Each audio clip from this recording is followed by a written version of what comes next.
Okay, now next case, we'll look at Yip. Well, it's been a while since I heard this name, Yip Salon. I think when I was young, right, I keep seeing the advertisements on TV. Is it still even being shown? Do you know, Dexter? Not much. Nowadays, I don't even watch TV anymore, bro. Oh yeah, I mean everyone has Netflix. Okay, so what happened to Yip Salon? Okay, there was a complaint made on July last year, 2019. Okay, about an employee system, okay, that Yip Salon managed. Okay, and this was publicly accessible via the internet. So 28 individuals had their personal data disclosed, okay, from this system, which this system would show their name, NRIC number, resident status, date of birth, their nationality, their gender, mobile number, and job designation. Well, I think it's really a lot of personal data about someone. But of course, we are looking at number 28 individuals. Okay, so the organization, Yip, did not adopt reasonable measures to protect the personal data, okay, under its care against risk of unauthorized access. So to go down a little bit deeper, what happened was, okay, Yip opened public access to a server without checking first what the server contained or what it hosted. Okay, there were no processes in place to remove or deactivate unnecessary user accounts, and they did not enforce a password policy for the user accounts of the system. I think this is something that a lot of organizations are guilty of.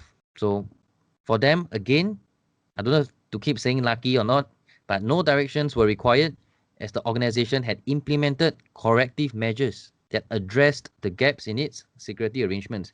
So again, as we go down each case, you can see those that without directions issued by PDPC was because the organization itself, okay, were on the ball. They did the necessary corrective actions immediately that, in PDPC's eyes, were satisfactory. So Dex, we'd like to comment, okay, on what happened. Yep. So for me, I feel the DPO did not do a good job in this organization. And if they did a proper penetration test as well, same thing, this would have been uncovered in a proper penetration test.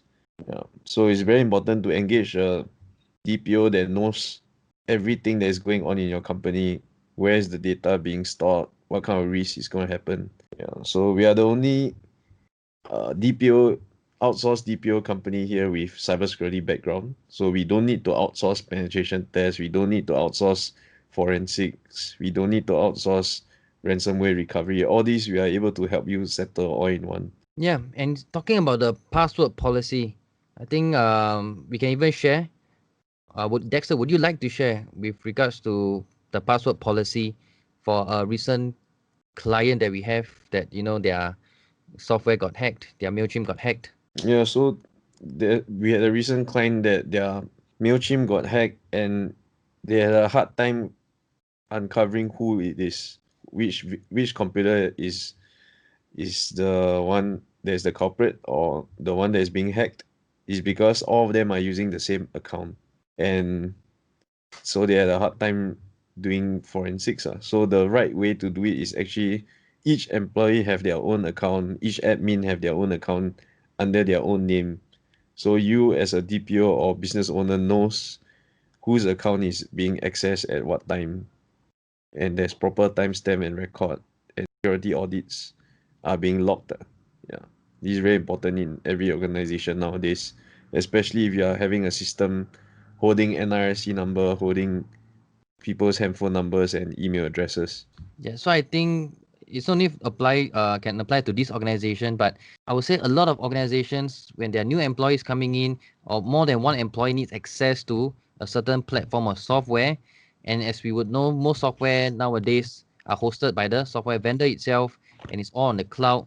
So they go on a SaaS model, software as a service. So you probably pay a monthly subscription. So then, because it's a kind of a per user basis, and if those accounts allow you to log in simultaneously via different computers, maybe the company will then say or have the thinking in mind that I don't need to get for every of my employee one account. They can just share the account. So it's exactly because of this mentality when the system that they are logging into contains or will enable the employee to have access to personal data. And because multiple employees are sharing the account, just because the organization wants to save a few dollars per month, anything happens, a data breach happens, they're not able to conduct proper post-event forensics or post-incident mitigation, right? Why? Because there'll be finger pointing. They say, no, not my account, it's your account, or he's the one, or your computer, right? Everyone's using the same account. How can they tell where was the lapse from? Who was the one that actually caused this account to be compromised? Wait, one more thing that is worse, I forgot to add is they were using the password was their company name then 2020. That's like the worst. It's as good as using 123456 as your password. Yeah, and nowadays we would know that, or in case you don't know, okay, I would like to share that there are automated tools to do a brute force attack on your password. Okay, brute force attack is basically a dictionary attack that will first utilize the commonly used password formats of everyone through a database, okay, followed by a systematic approach to trying to determine your password. So the hacker doesn't even need to crack his brains. He just say, I want to go after this account. Okay, then this is he puts in a few details into the software. Like this, the company name, right? Maybe the year, and then certain keywords. Then the software will get to work. And it will then try to attack the password. And first starting with the most commonly used password. So when you see around every time there are notices or people tell you, don't use the username and password admin, don't use the password called password or password one, right? Or even 1 2 3 4 5 6 7 8. Even though it's easy for you to remember, it's also very easy for the system to guess and for the hacker to access your system, right? So again, the hacker doesn't need to even type on the keyboard, just set the software to work and you'll start to guess your password. And once it's able to access, okay, maybe even as fast as a few minutes, you can be sure, okay, GG, good game. All right, so on the last point again, before we move on, is that having a strong password policy in place is very important. Okay, set it to a minimum complexity. You can even look at minimum 12 characters, a combination of upper and lower case with special characters, symbols, and numerals. Okay, and here we have the breach of the protection obligation by FWD Singapore. Dex, do you know what is FWD? Nope. Okay, they are actually a insurance company. Okay, they have all different kinds of insurance. So I do see their advertisements everywhere. When driving around, I see billboards and sometimes online. Okay, so when I saw this, I was also quite surprised and interested to learn more. So I went to read the full enforcement case. Okay, basically these are the points. So there was unintended disclosure of 71 individuals. Okay, and these 71 people, okay, their personal data was contained in 42 payment advice letters, okay, sent to again incorrect recipients, okay, in a 1 month period from 20 June last year to 17 July. So how did this accident even or incident even came about? Okay, it came about from the organization's attempt to fix a logic error, okay, in the system that it was using to generate payment advice letters. So again, this error was introduced or came into existence when they tried to fix, okay, a logic error. And then there was a second logic error, okay, caused, um, or rather, so they were trying to fix the first logic error, and then another error was introduced. So then the second logic error caused extraction of the incorrect mailing addresses. So from the system, okay, the system pulled out wrong mailing addresses for these payment letters to go out. So then this resulted in the affected individuals' names and identification numbers, okay, to be shown in the payment advice letters and sent out to incorrect addresses.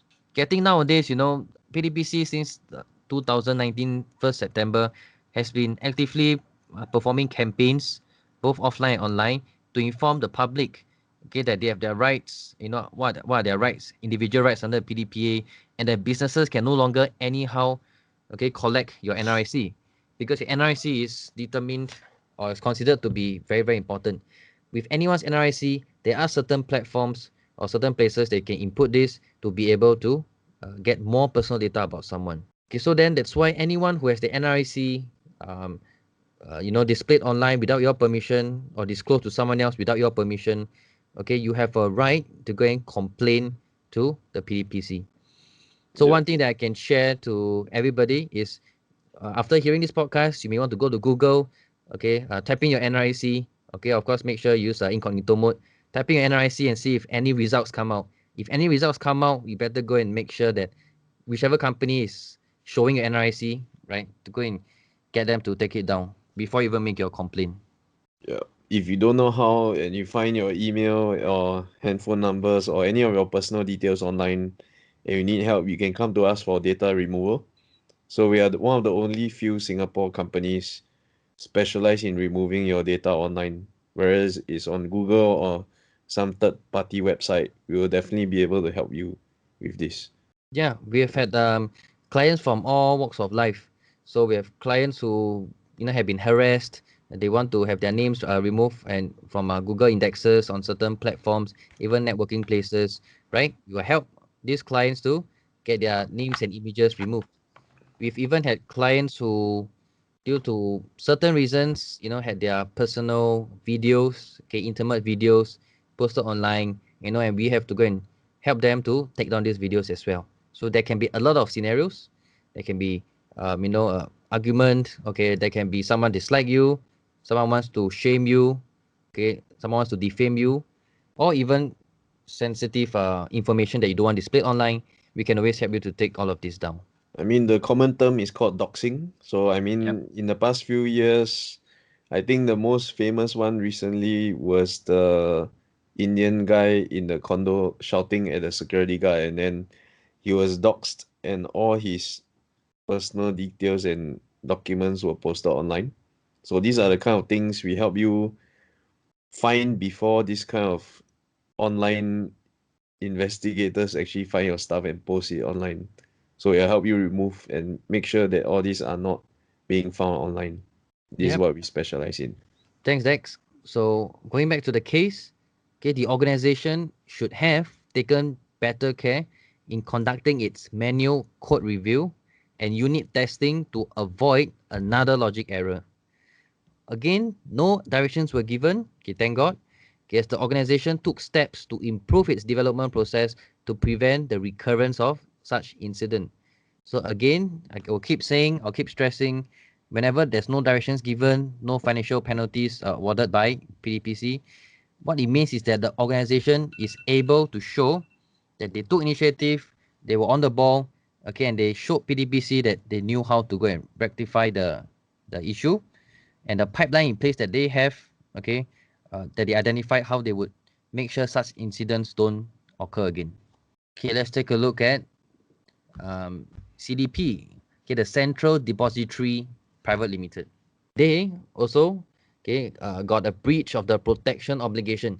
Speaking of breach of protection obligation, we previously did a survey on all the enforcement cases so far displayed or shown on PDPC's website, and we came to realize that slightly more than 60% was all for the protection obligation. So protection in itself, right, encompass so many ways in how we can better secure our data, from physical documents containing personal data, from the cyber portion, your security, okay, how you store it, where you store it. Are you a smaller company? Do you just use Google Drive to have all of your employees have access to this Google Drive? Do you set in place the restrictions, the access restrictions? Right? Or do you have a CRM? Do you build your own solution? So for the word protection, and it's also one of the 9 obligations under the PDPA, we've realized that so many companies all kena from PDPC because of protection. Okay, let's take a look at this case.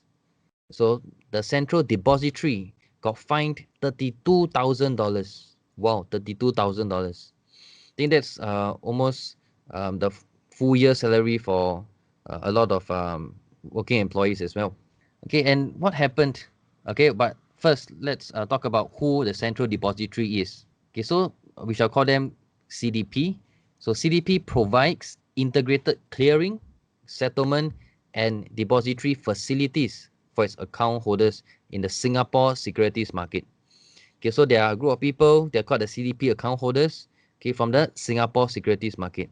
So CDP, what they do for them is they settle all the clearing and settlement and all the depository facilities. Okay, so what was the exact incident? Okay, the dividend checks of some of the CDP account holders had been mailed to outdated addresses.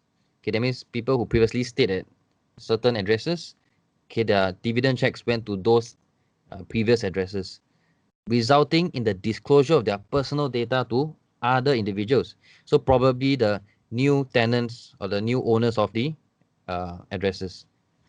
We're talking about residential addresses. Okay, so prior to December 2018, okay, CDP used a software known as the post-trade system PTS. Okay, what purpose does this system do? Okay, this system will process all the post trades. So the CDP can develop and customize additional module, okay, that interface with the PTS, including one of the modules is for the printing of dividend checks. Okay, that means there was a software called PTS that does the post-trade processing, and then the company, CDP, went to develop and go and customize more modules that can work and integrate and interface with this PTS system. And this, one of the modules was the printing of the dividend checks. So because of all this extra development and customization, okay, this is what we're going to share more later. So subsequently, okay, the organization purchased another software, the new post-trade system, okay, MPTS, to replace the PTS. Okay, in comparison to the PTS, the new system, okay, had more comprehensive and better record keeping. Okay, we will skip some of the points. Basically, before the migration from the old system to the new system, they did conduct certain tests. Okay, one of the tests was for the change of address for the module that was governing the address of the account holders. Okay, Yeah. they even So did. to summarize it, the main point is every time you make changes to your system, there's gonna be definitely new bugs. So pen test is not a one-off thing. Is whether it's pen test, source code review, all this should be done very often. If you're a very important government system or something that's holding NRIC, you better be doing penetration tests at least every 3 months or 6 months. If your company is not holding such important data, you must do it at least once a year. This is what is at least recommended. And in Singapore, bug bounty is not yet kicking off yet. So, but in US, actually, there's this thing called bug bounty where companies are putting up bounties so that hackers are testing their system to get monetary reward so that their systems are actually constantly being tested by all these white hat hackers. So this is also one way for you to get continuous testing, yeah, at a cheap price. Yeah, thanks for that, Dex. Yeah. And so basically, long story short, okay, the CDP, they did all the tests, right? When they want to go from the old system to new system, right? They even did code review, and from their test, they did not see any errors.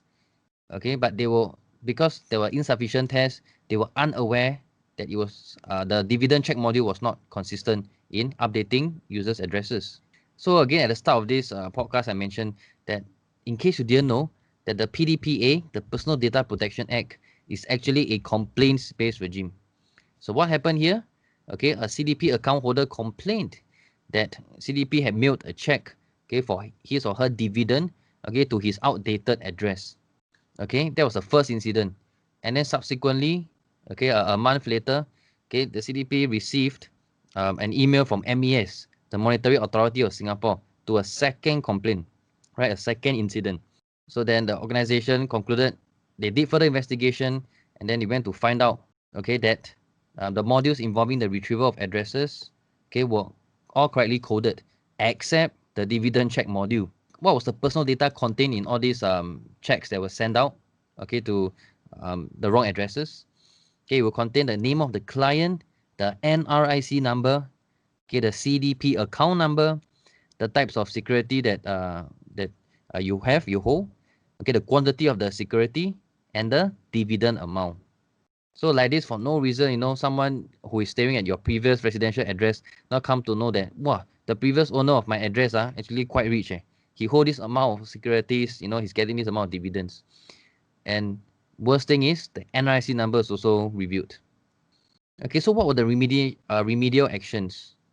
Okay, the company introduced an additional measure to ensure that the updated address of the CDP account holders would be extracted, okay, properly in the dividend check printing module. And then they review all the modules which interface with the new system, make sure it's all working properly. Okay, they reissued replacement checks and explanation letters to the affected individuals. And last but not least, is that CDP will also be conducting refresher training, okay, to ensure that their teams will report issues under their respective departments, okay, as soon as possible. Right? So they're setting up proper SOPs and processes in place to sound off if there's any issues. So any issues will be identified and addressed immediately. Right, Dex, any further comments for this case? No, it's really quite straightforward. Uh, for all you guys out there, you really need to take note and do penetration tests, do your source code reviews if you are developing any kind of software or buying any kind of new software that's going to hold your customer data. Make sure you don't trust anything and do your own security checks and audits. All right. So what if businesses will say, huh, but it's very expensive to keep doing source code review or pen tests? Who can they look for? Yeah, that's why you have to look for us. We make it affordable for all SMEs. There's really no excuse to not spend 2.5K on an outsourced DPO for us to look after and make sure you do not have such gaps in your company. Yeah. So again, anything to do with data protection, cybersecurity, one name comes to mind, Dexter. All right.